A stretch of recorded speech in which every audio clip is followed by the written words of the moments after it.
काल जे ब्लाऊज हाती घेतलं होतं ते स्टिच करून झालं आणि मला आज कटिंग करायची होती. संध्याकाळची वेळ झालेली होती, पण म्हटलं चला कटिंग करूयात आणि ते मग स्वयंपाक वगैरे करून लगेच शिवणं होऊन जातं मग.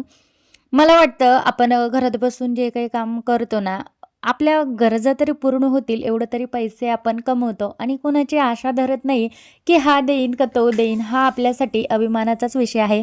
शिवणकाम करत बसलं की मनाला शांतता येते. घरकाम, गोंधळ सगळं बाजूला ठेवून इथे बसलं की वाटतं हे माझं आहे, माझ्या हाताची कला आहे. शिवणकामात मला सर्वात म्हणजे छान वाटतं ते म्हणजे शांत बसून आपलं काम करायचं आणि आपलं मन, आपला वेळ, आपली कला. आपण छोटं काम करतो असं नाही. आपण स्वाभिमानाचं काम करतो. कुणापुढे हात पसरवण्याची गरज पडत नाही. लोक काय बोलतात, काय करतायत ते सगळं सोडून आपण आपलं काम करत बसलो, की बघा दिवसही छान जातो आणि मनही स्थिर राहतं.